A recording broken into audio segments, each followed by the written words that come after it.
Good morning प्यारे बच्चों।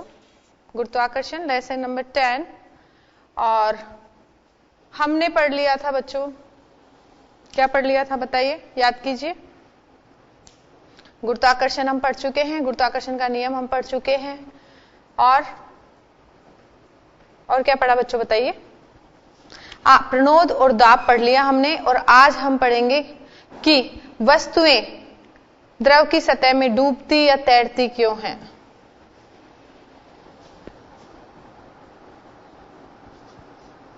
तो पहले मैं आपको समझा चुकी हूं, रिपीट करती हूं। देखिए बच्चों कि जैसे एक टब है और इस टब में पानी भरा हुआ है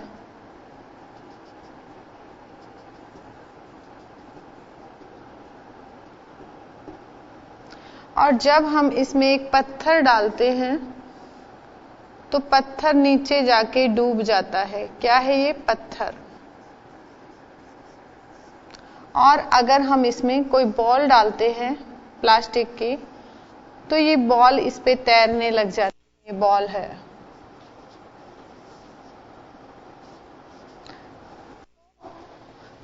कुछ वस्तुएं हैं तो पानी में डूब जाती हैं और कुछ तैरने लग जाती हैं। ये वस्तुएं पानी में तैरती या डूबती क्यों हैं? देखिए बच्चों, आप कहोगे कि मैडम ये तो भारी था पत्थर, इसलिए भारी होने के कारण डूब गया और बॉल हल्की थी तो बॉल तैरने लग गई। तो यहां आप मेरे पूछने पे बताएंगे कि पत्थर कैसा है? भारी, और बॉल कैसी है? हल्की। एक तो ये बताएंगे आप। दूसरा क्या बताएंगे कि मैम बॉल तो अंदर से खोखली है, हवा भरी है उसके अंदर, और पत्थर के अंदर हवा नहीं है, वो ठोस है बिल्कुल। बताएंगे ना ये बातें आप कि मैम इस वजह से तो पत्थर डूब गया और इस वजह से बॉल तैर गई। तो अब हम रीजन बताएंगे कि कौन सी वस्तुएं तो तैरेंगी और कौन सी वस्तुएं डूबेंगी। अगर हम पत्थर छोटा ले लें, बिल्कुल छोटा कंकर वाला ले लें, और उसका वजन कितना ले लें? इस बॉल के बराबर। तो हमने एक पत्थर डाला, बिल्कुल छोटा कंकर डाला, वो भी नीचे जाके पैंदे में डूब गया। वजन उतना ही है जितना कि बॉल का था, लेकिन वो डूब गया। तो भार का तो कोई लेना देना ही नहीं है कि भार इसका तो भार कम है और इसका भार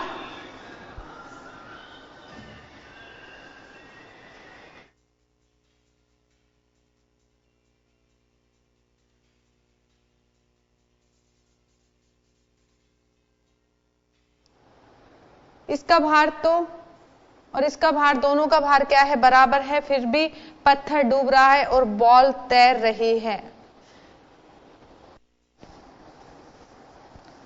ये तैरती क्यों है? तैरने का गुण क्या होता है? तैरने के गुण को क्या कहते हैं? तो हमारा एक टॉपिक आता है उत्प्लावकता। उत्प्लावकता।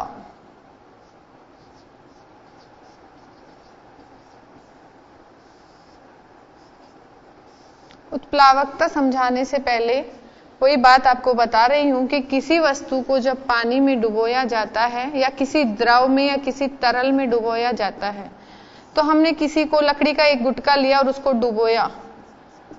तो लकड़ी के गुटके को जब हम इसमें डालते हैं तो लकड़ी का गुटका नीचे की तरफ पानी पे अपने भार के बराबर, mg के बराबर बल लगाता है, जिसको हम FA एक्शन फोर्स कह देते हैं, क्रिया बल। तो क्या होता है कि जब ये इसको डालते हैं इसमें, तो जितना इसका खुद का भार है उतना ही पानी ये उसके अपने भार के बराबर पानी को गुटका क्या करता है? रिप्लेस करता है, विस्थापित करता है। कौन करता है? गुटका। जब गुटके को पानी में डालते हैं, गुटका यानी कि लकड़ी का टुकड़ा, गुटका जो छोटे छोटे टुकड़े नहीं होते लकड़ी के बने हुए, वो गुटका, वो डाला हमने। तो इसने क्या किया कि पानी पर अपने भार के बराबर बल लगाया। अपने भार के बराबर बल लगाया तो पानी, उतना पानी क्या हो गया? विस्थापित हो गया। कहां से? गुटका जहां पर आ रहा है वहां से। जब ये पानी विस्थापित होता है तो इस पर एक्शन फोर्स लगता है, क्रिया बल लगता है, और पानी वापस इसके ऊपर, कौन? द्रव या पानी, इसके ऊपर उतना ही बल, रिएक्शन फोर्स लगाता है। ठीक है, तो उतना ही बल, जितना क्रिया बल लग रहा है उतना का उतना क्या करता है? रिएक्शन फोर्स लगाता है।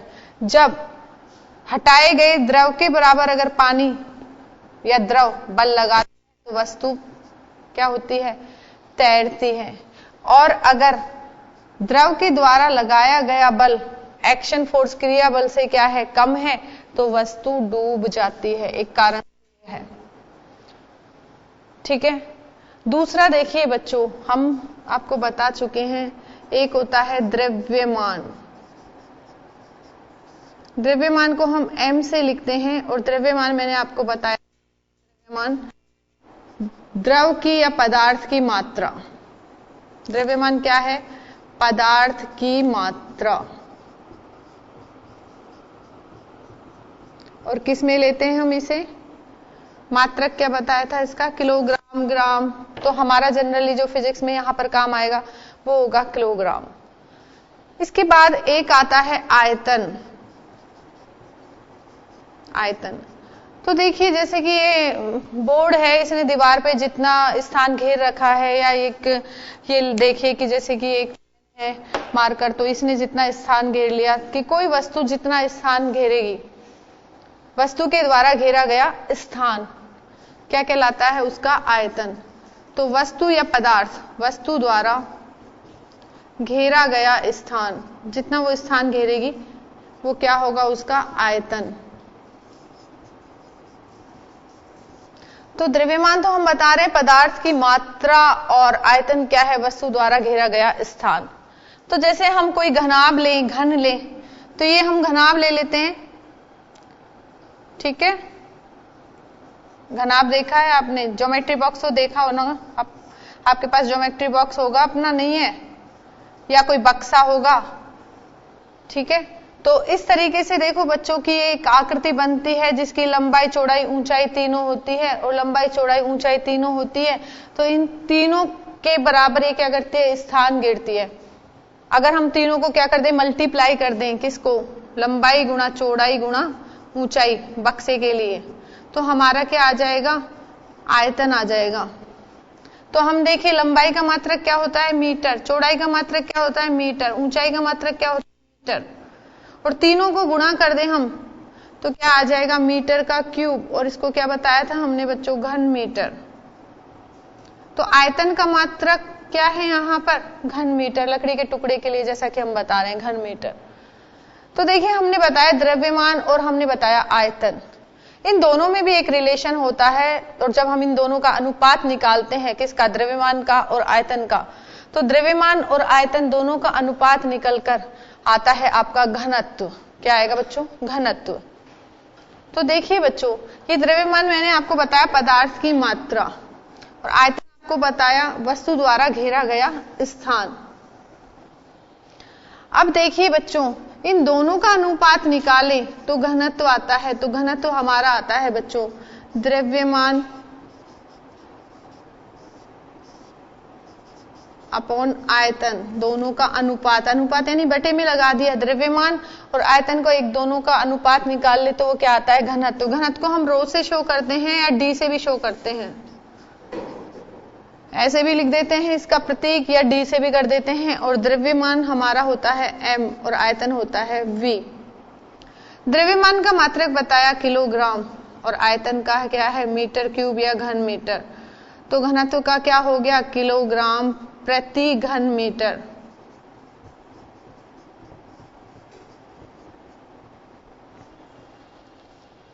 ठीक है, किलोग्राम प्रति घन मीटर। अब ये घनत्व मैंने आपको बताया है, घनत्व क्या है? द्रव्यमान और आयतन का अनुपात। अब जो हम द्रव ले रहे हैं, जो भी द्रव हमने लिया है, जैसे कि हम बता दें कि अगर हम किसी तालाब में क्या करें? एक बॉल डालें और एक पत्थर का टुकड़ा डालें, ये पत्थर है, तो ये प्लास्टिक की बॉल है और ये पत्थर है, तो आप क्या देखेंगे, पत्थर की जगह कोई कील या लोहे का टुकड़ा भी डाल सकते हैं आप। तो आप क्या देख रहे हैं कि पानी, पानी है, जल है, द्रव है, तो पानी का घनत्व, पानी का घनत्व उसका द्रव्यमान पानी का और उसका आयतन। तो यहां अगर तालाब ले रहे हैं तो बहुत ज्यादा द्रव्यमान और आयतन आ जाएगा, तो कोई दिक्कत नहीं है। वैसे इसका फिक्स होता है 1 किलोग्राम प्रति घन मीटर पानी का घनत्व। और बॉल प्लास्टिक की है और पत्थर सॉलिड है, या पत्थर की जगह हम लोहा भी ले सकते हैं। तो हम क्या देखेंगे बच्चों, जो वस्तु हम डाल रहे हैं, कोई भी वस्तु हो सकती है, प्लास्टिक, लोहा, पत्थर, लकड़ी, जो भी है, अगर उसका घनत्व द्रव के घनत्व से कम है, वस्तु जो हम डाल रहे हैं पानी के अंदर, अगर उसका घनत्व द्रव, जो भी द्रव ले, हम पानी ले, मिट्टी का तेल ले, पेट्रोल ले, कुछ भी ले, अगर डाली गई वस्तु का घनत्व द्रव के घनत्व से कम है तो वस्तु तैरेगी, और अगर ज्यादा है तो डूब जाएगी। तो एक तो हम ये बता सकते हैं कि यदि वस्तु का घनत्व, देखिए आपने मैथ्स में भी पढ़ी होगी और वैसे पढ़ते ही रहते हैं आप लोग, ये जो एक निशान है ये हमें बताता है कि इधर की साइड में कोई आता है तो वो अधिक होता है। चिड़िया की चोंच जैसा है ना, ये जैसे चिड़िया की चोंच होती है, तो चिड़िया की चोंच का खुला मुंह वो तो अधिक की तरफ और ये बंद वाला मुंह कम। तो इस साइड में जो भी राशि आएगी वो होगी कम और खुले की तरफ आएगी वो होगी अधिक। तो ये आपको चिन्ह पता होना चाहिए बच्चों। तो हम क्या बता रहे हैं कि अगर वस्तु का घनत्व अगर ज्यादा है, किससे, द्रव के घनत्व से,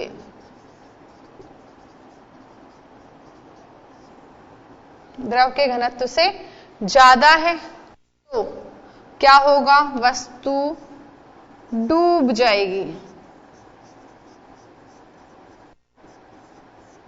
और अगर वस्तु का घनत्व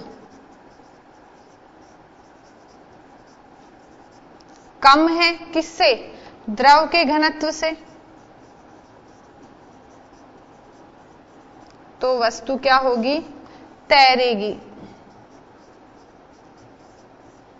तो घनत्व का रिलेशन है डूबने और तैरने पर, कि अगर घनत्व वस्तु का क्या है, ज्यादा है द्रव से, तो वस्तु डूब जाएगी, और क्या है, द्रव से कम है तो वस्तु तैरेगी। तो हमने 2 पॉइंट्स बताया, एक्शन रिएक्शन फोर्स, क्रिया प्रतिक्रिया बल, और हमने बताया घनत्व।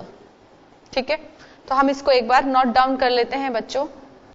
आप थोड़ा सा इसको रफली नोट कर लीजिए, मैं आपको एक परिभाषा वगैरह बताती हूं।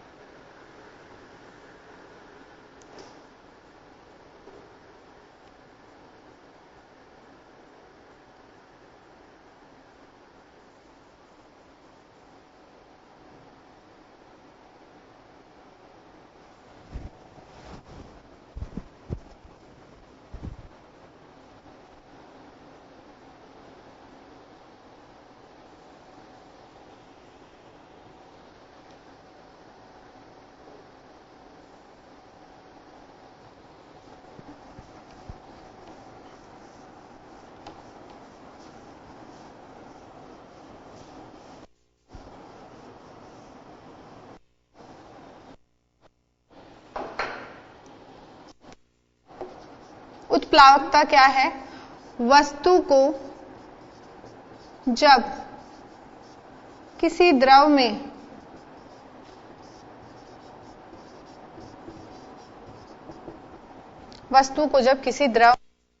डुबोया जाता है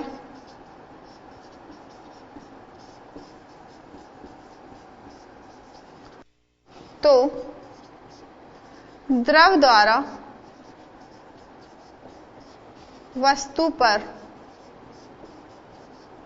बल लगाया जाता है।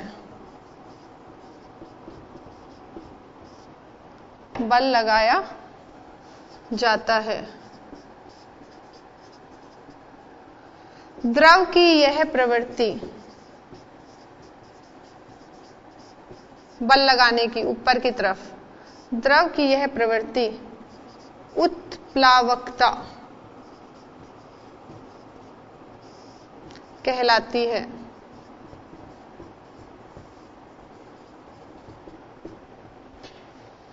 तथा लगाया गया बल उत्प्लावन बल कहलाता है।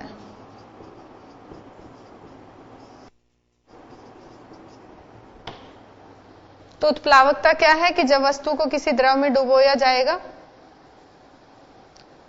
जब वस्तु को किसी द्रव में डुबोया जाएगा तो द्रव द्वारा वस्तु पर बल लगाया जाता है, और द्रव की यह प्रवृत्ति, कौन सी प्रवृत्ति? बल लगाने की प्रवृत्ति उत्प्लावकता कहलाती है, और जो बल लगाया जाएगा वह उत्प्लावन बल कहलाएगा। तो इसको डायग्राम से बता सकते हो आप।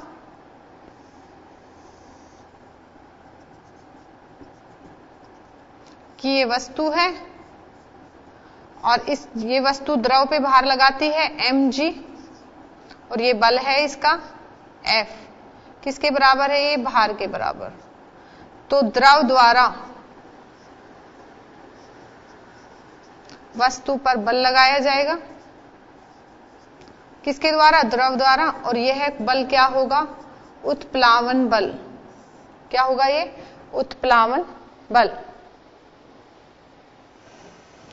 तो वस्तु तो द्रव पे भार लगाती है, बल लगाती है, और द्रव वापस वस्तु पे बल लगाता है, और द्रव की यह प्रवृत्ति क्या कहलाती है? उत्प्लावकता, तथा यह बल कहलाता है उत्प्लावन बल। ठीक है बच्चों, तो अभी ब्रेक का समय हो चला है, थोड़ा सा ब्रेक लेते हैं, उसके बाद फिर हाजिर होते हैं।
ब्रेक के बाद फिर हाजिर होते हैं बच्चों।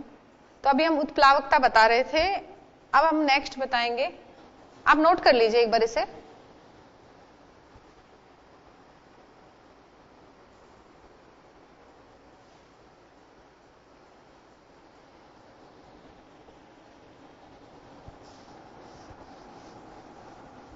अब नेक्स्ट टॉपिक है हमारा कि वस्तुएं, वो मैं बता चुकी हूं, समझा चुकी हूं, लिखवा देती हूं कि पानी की सतह पे तैरती या डूबती क्यों है। तो दो कारण बताए मैंने आपको। वस्तु पानी की सतह पर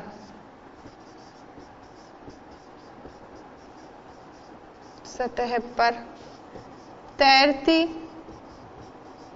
या डूबती क्यों है। क्वेश्चन आ जाए आपके पास कि बताइए बच्चों की वस्तु है वो पानी की सतह पे तैरती या डूबती क्यों है, तो क्या आंसर लिखोगे आप? तो ये हमारा क्वेश्चन है और आंसर लिखेंगे हम। क्या आंसर लिखेंगे? तो दो बताए थे, दो बिंदु बताए थे। क्या बताए थे? कि वस्तु द्वारा द्रव की सतह पर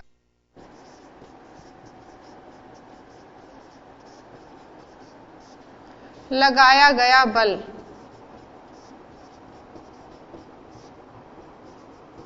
इसको हम लिख देते हैं FA।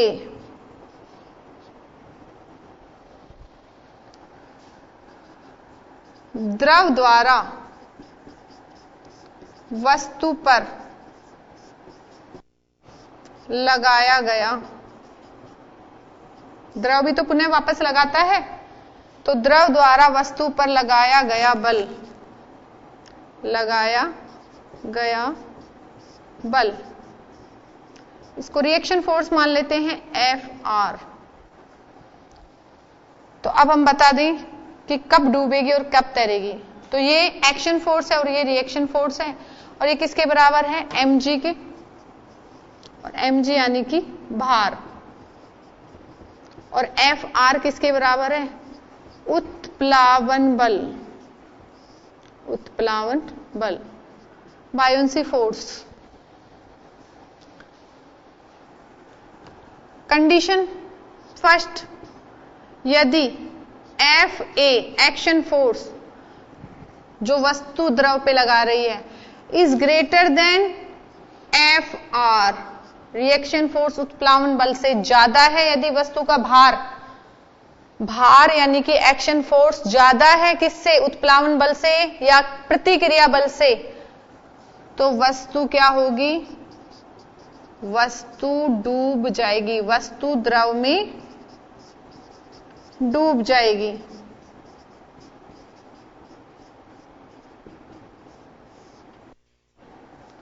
और सेकंड कंडीशन कि Fa एक्शन फोर्स भार कम है किससे, Fr से, उत्प्लावन बल से, Fr ज्यादा है, उत्प्लावन बल ज्यादा है भार से, तो वस्तु तैरेगी, वस्तु द्रव सतह पर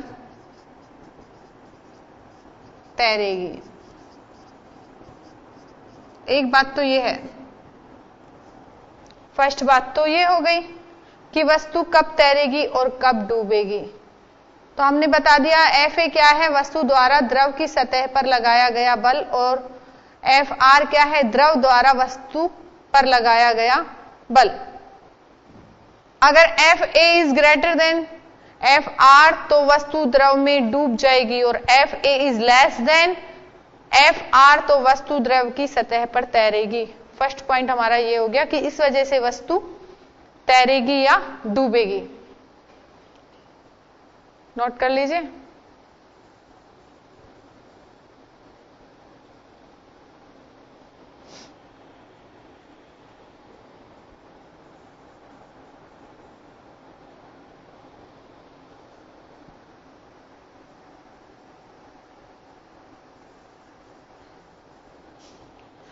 ये तो क्रिया प्रतिक्रिया बल पे डिपेंड कर रहा है। अब हम घनत्व से रिलेटेड बताएंगे।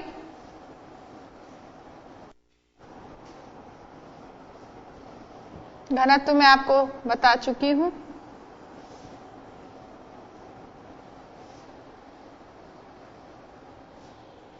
घनत्व से रिलेटेड, और घनत्व को हम किससे लिख रहे हैं, डी से। और डी क्या है हमारा, m/v, द्रव्यमान बटे आयतन, यानी कि द्रव्यमान और आयतन का अनुपात। तो वस्तु का घनत्व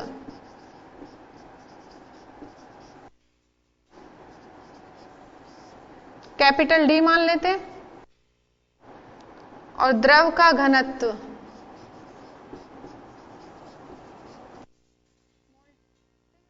कि वस्तु का तो कैपिटल डी है घनत्व, और द्रव का क्या है, स्मॉल डी।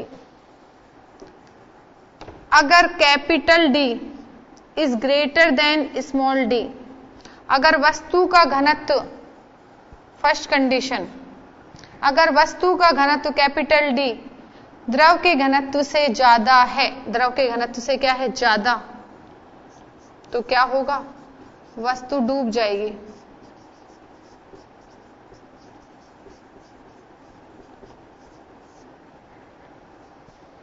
और सेकंड कंडीशन क्या है कि कैपिटल डी वस्तु का घनत्व द्रव के घनत्व से क्या है, कम है, तो वस्तु क्या होगा, तैरेगी। कहां पर, द्रव में। तो 2 पॉइंट्स बताएं आपको, एक तो बल से रिलेटेड, एक घनत्व से रिलेटेड, कि कब तो वस्तु डूबेगी और कब तैरेगी। नोट कर लीजिए आप।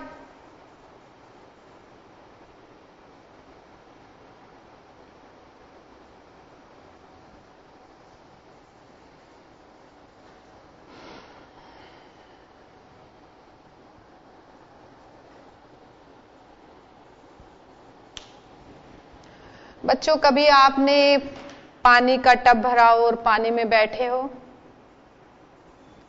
या कभी आपने ऐसा किया है कि कोई जैसे कुएं पर जाते हैं, कुएं पर बाल्टी होती है और रस्सी होती है, उसको हम बाल्टी को रस्सी से बांध के कुएं में डालते हैं। तो जब डालते हैं तब तक बाल्टी थोड़ी भारी होती है, हल्की भारी, है ना। जब हम उसको पानी में डुबो देते हैं, जब बाल्टी के अंदर पानी भर जाता है तो हमें पता नहीं चलता कि बाल्टी है क्या नहीं है, रस्सी पे वजन पता नहीं चलता। और जब हम रस्सी से बाल्टी को बाहर खींचते हैं तो क्या होता है, हमें बहुत वजन महसूस होता है। तो जब बाल्टी पानी के अंदर थी तो हमें नहीं महसूस हुआ, हल्की लगी, और जब बाहर निकलती है तो वो भारी लगती है। या फिर कभी आप पानी में बैठे हो, पानी है, टब भरा हुआ है, कई बार खेलते हैं ना, तब पानी में बैठ जाते हैं, तो आप क्या देखते हो कि आप बिल्कुल हल्के हो जाते हो और इस तरीके से ऐसे ऐसे करके तैरते हो ना। और आप जैसे एक पूरा का पूरा एक ड्रम भरा हुआ है पानी का, और वो पानी का ड्रम ऊपर तक है पानी उसमें, लेकिन जैसे ही आप जब उसमें बैठते हो, आप उसमें जाते हो टब में या ड्रम में, तो उसमें जैसे ही जाते हो तो क्या होता है कि वो पूरा ऊपर तक भरा था, जब तक आप नहीं गए तब तक तो पानी ऊपर तक ऐसे ही स्थिर था, लेकिन जैसे ही आप उसमें जाते हो, अंदर बैठते हो, छलांग लगाते हो, डूबते हो, तो क्या होता है, पानी बाहर आता है, बाहर आने लग जाता है। पानी कितना बाहर आता है, आप जितने हो आपके भार के बराबर पानी बाहर आने लग जाता है।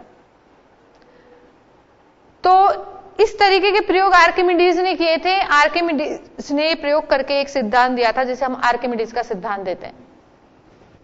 तो देखिए, नेक्स्ट टॉपिक है हमारा आर्किमिडीज का सिद्धांत, कि क्या हुआ, पानी बाहर आया, पानी बाहर क्यों आया, वस्तुएं क्यों तैरती हैं। तो तैरने के रीजन तो बता दिए, अब हम बताते हैं नेक्स्ट आर्किमिडीज का सिद्धांत।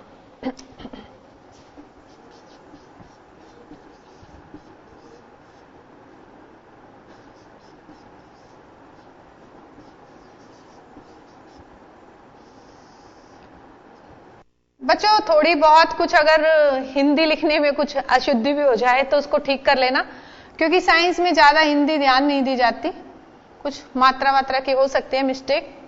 आर्किमिडीज का सिद्धांत,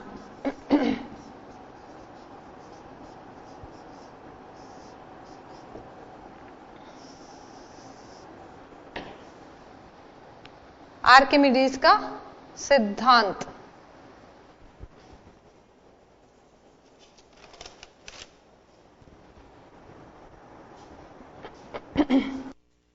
अभी अभी हमने तैरने वाला पॉइंट पढ़ा था कि तैरती हैं, डूबती हैं। तो आर्किमिडीज क्या कह रहे हैं, क्या सिद्धांत है, कि जब वस्तुओं को द्रव में पूर्णतः या आंशिक, मतलब पूरा नहीं, आधा, आंशिक रूप से डुबोया जाता है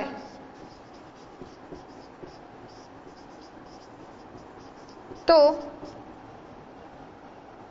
द्रव द्वारा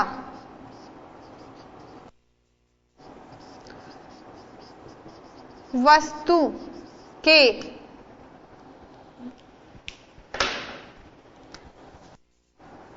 भार के बराबर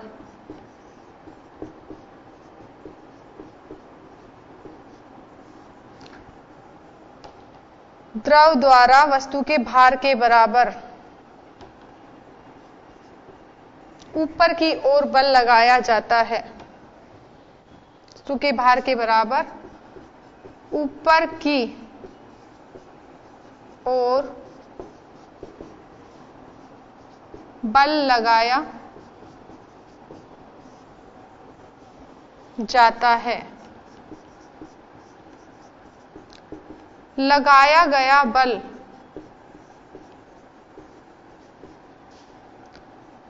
वस्तु द्वारा हटाए गए द्रव के बराबर होता है। के बराबर होता है। आर्किमिडीज ने प्रिंसिपल दिया था कि जब वस्तुओं को द्रव में पूर्णतः या आंशिक रूप से डुबोया जाता है तो द्रव द्वारा वस्तु के भार, जितना भार है उसके बराबर क्या होता है, ऊपर की ओर बल लगाया जाता है। और इस बल का मान कितना होता है, जितना द्रव हटाया जाएगा, वस्तु आएगी और जितना द्रव, वस्तु के भार के बराबर जितना द्रव हटाया जाएगा उतना ही क्या होगा, लगाए गए बल का मान होता है। यह आर्किमिडीज का प्रिंसिपल है, सिद्धांत है, नोट कर लीजिए।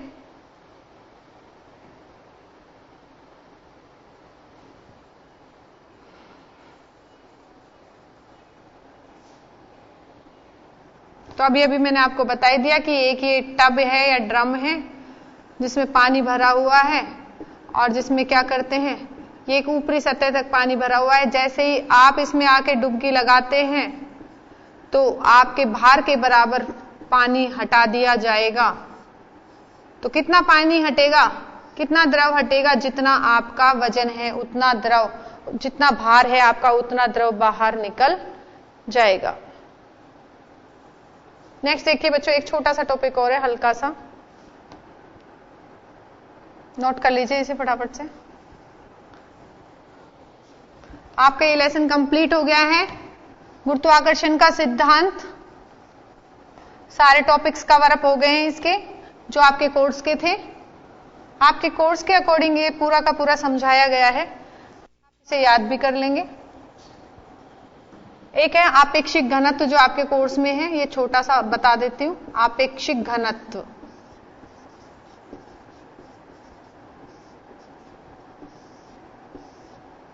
तो आपेक्षिक घनत्व दो का कंपैरिजन करो, दो चीजों का, तो कंपैरिजन ही क्या होता है, आपेक्षिक होता है। तो देखिए, तो आपेक्षिक घनत्व क्या होगा बच्चों, बस फॉर्मूला याद कर लीजिए कि पदार्थ का घनत्व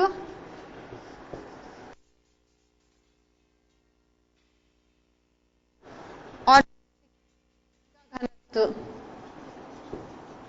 इन दोनों का अनुपात क्या कहलाएगा, आपेक्षिक घनत्व।